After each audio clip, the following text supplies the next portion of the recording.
For a loop, this is your rhythm and contact point. For your drive, keep the racket above the table. You should be able to see it in your peripheral vision. Watch me. I'm aware of my backswing, and it always stays above the table surface. You must keep the racket above the table. Remember this point. So let's discuss why it needs to be above the table. The drive is a compact motion with a small range. So during the stroke, where do the problems arise? Some players hit with a straight arm or finish the stroke like this. Do you see this kind of follow-through? So where is the issue? For the forehand drive, lift your forearm a bit higher. Where should it be placed? To the side of your body. At this position, take a look. This means the upper arm points down, the forearm is level, and the wrist is slightly lowered. Pay attention, upper arm down, forearm level, wrist pointing slightly down. 1, 2, 3. This applies to penhold grip as well. Common mistakes here are shrugging the shoulder, straightening the forearm, and cocking the wrist upwards. These are very common problems we see. Some players relax their shoulder then push up, while others tense their shoulder right from the backswing. The arm shouldn't be locked straight, it should be slightly bent and level. I make contact with the ball from this angle. Third, the wrist should be slightly dropped, not cocked up too high. Look, why does the wrist cock up? It's rare for penholders, but very common for shakehand players. This is definitely how you are gripping the racket. If your wrist is cocked, your stroke looks like this. Because when the index finger is raised, this becomes your grip structure. Only by gripping the lower part of the handle can your wrist stay relaxed. The key problem is that you can't loop like this. Many players, when they hit their shoulder, watch my shoulder. It's held up and too tense. If you keep your shoulder pressed up while hitting, where does the shoulder power come from? It's a forward motion. When you generate force from the shoulder, as long as it's lower than your non-playing shoulder, it can achieve a good state of relaxation. Second, when I hit the ball, my shoulder shouldn't generate force upwards. The force from the shoulder should be directed forward. Forward. Watch me, forward. Do you see? The point of force application is forward. Let me demonstrate a couple. Watch for 3 things: 1, the shoulder, 2, the backswing, 3, the wrist.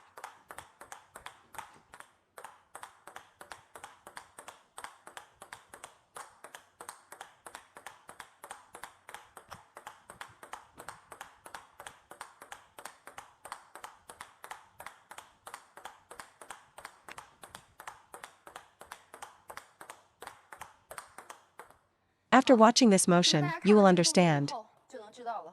1. Keep the shoulder down. 2. Don't cock the wrist. 3. When you hit, don't let your racket get too low. Bring it up a little. I'll first talk about stance, then body rotation, then pushing with the elbow, and flipping the elbow, and how to correct them. First, when you play, don't let the distance between your feet be too wide. If it is, you'll find yourself hitting like this, and your body can't rotate. Keep a 4-foot length distance between your front and back foot. You don't even need a full foot's distance. That's the first point. Second, many people wonder where to stand for a forehand drive. Normally, we should maintain a forearm's distance from the table. When I place my racket here, my body should be positioned right at this forearm's distance. Standing too far back means you're reaching. Standing too close, if the ball goes to the baseline, you'll be jammed immediately. So, I think maintaining a forearm's length as a base distance is a good idea. So, you see, I'm hitting from this position, leaving half a foot space. Then, when I fully rotate my center of gravity and use my arm, the motion feels very coordinated.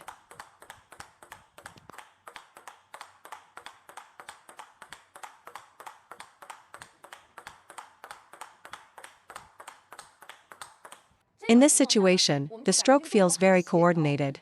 Otherwise, you'll feel jammed or squeezed. Now, let's talk about body rotation. The first mistake is that many people place their feet too far apart front to back. Some players have a very square stance and hit like this, generating power to the left. Some players generate power this way. The first problem is easy to fix. Bring your right foot forward. You don't need to change your hand. The first issue is just to bring the right foot forward. Step forward, leave half a foot's distance, and without changing anything else, your center of gravity will be correct. The second point is, because we stand too square, we don't rotate our waist, so the backswing might start here and rotate to the left. This is very common. Look, the rotation might be like this. To fix this, first, rotate back, second, rotate forward. When rotating forward, key indicators are the toes, knee, hip, and shoulder. Rotation should stop once they face forward. Any more is over-rotating. For example, if you see your left knee turn towards your left side, or the racket head turns left, that's an error. So how should it be? Forward. The power from here should be transferred from back to front. Don't rotate sideways. Let it go from back to front. Don't let it rotate sideways to the left. If you're just trying to feel the body and you don't have a proper backswing, your force will be sideways, not forwards. If you rotate like this, bring your right foot forward and rotate normally. If you rotate this way, make it a back to front rotation. Don't use force to the side. Start from here and drive forward. From here forward, not sideways. This is how you correct these two issues. So, how exactly should you use your upper arm in the forehand drive? First, let's establish a key point. Your upper arm shouldn't be moving upwards. Watch me closely. Don't lift the upper arm, don't brush upwards, or you'll get an indecisive, half-hit, half-loop stroke. Do not lift the upper arm. From the backswing position, the upper arm drives forward, and then the forearm snaps shut. Watch. 1, 2, the forearm finishes the stroke. In a proper forehand drive, the upper arm's role is to move forward. The subsequent action is done by the forearm. You can't just swing your whole arm. Instead, stabilize your upper arm, drive it forward to your right, then stop it and let your forearm snap upwards to finish. As you hit the ball, the upper arm stops here. Then the forearm completes the follow-through. Watch my motion carefully. The upper arm stops in front and to your right, then the forearm follows through. A common mistake is letting the upper arm lift up. To fix this, focus on driving your upper arm forward. The rest of the follow-through should be completed by your forearm. Never let your upper arm take over the follow-through. If you do, you'll end up lifting your upper arm, a flaw that becomes very obvious when you loop. If your forehand drive is like this, your loop will be too, and it gets even worse against backspin where you'll just fling your arm upwards. The upper arm moves, but during the backswing, its primary direction is forward with your body rotation. Then the forearm begins to close. Don't let the upper arm replace the forearm's follow-through. That's just lifting your arm, which eliminates any space for your forearm to accelerate. That's not correct. Therefore, you must stop the upper arm at the right moment to create space for power generation. Powering with the upper arm looks like this, while powering with the forearm looks like this. Obviously, the second one is faster. The forearm provides the final acceleration.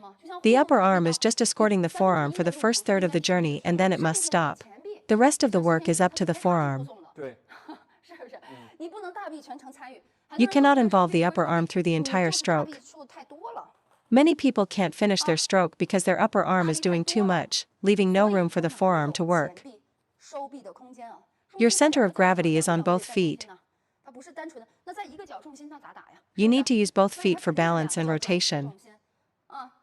So when you're playing, remember to control your upper arm.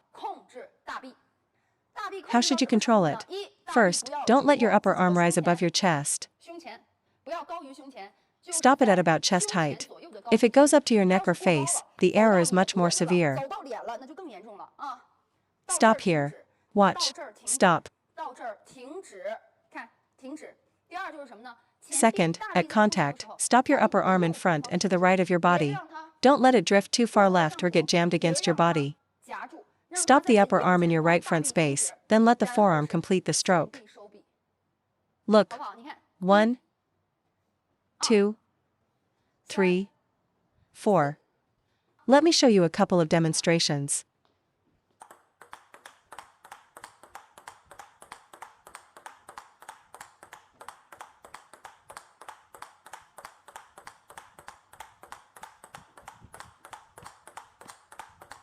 Watch the upper arm. Your shoulder must be relaxed. Sorry about that, my partner is practicing my footwork.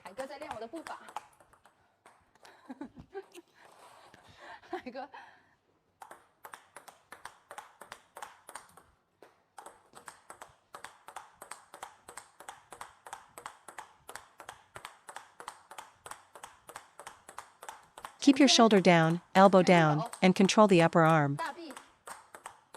Next, let's talk about another problem. Many players tuck their arm in too close. This chicken wing causes your power to go sideways to the left. Why? Tucking the arm makes the elbow the main pivot point. So, what is the correct distance between your elbow/upper arm and your body? Many players hit with their arm tucked in like this. Tucking the arm inhibits your power. Besides, you can't loop like that, because a loop requires a larger, outside arc. So, for the forehand drive, what's the right distance? I recommend about 1 handspan between your elbow and your body. Look, once you establish this distance, you must maintain it from the backswing all the way through contact.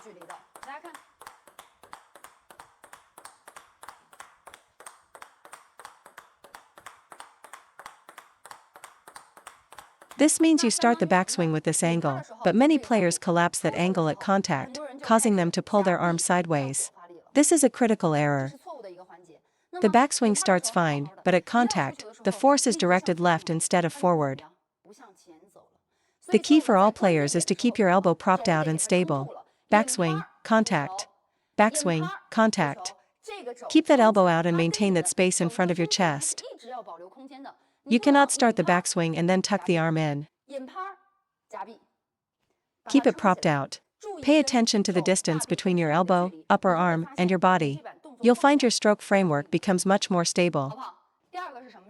What's the second issue? Many players have an incorrect backswing. They either pull their arm straight back, or they drop it straight down. Watch. 1, pulling straight back. 2, dropping straight down. First, absolutely do not pull your arm straight back. The main reason you do this is because of your shoulder. When you hit, don't let your shoulder pull backwards. Keep it aligned with the side of your body. If your shoulder is stable, how far back can your arm possibly go? You're pulling back because your shoulder is going with it. So, for anyone who tends to pull their arm back too far, you must learn to stabilize your shoulder. Once the shoulder is locked in place, watch me hit now.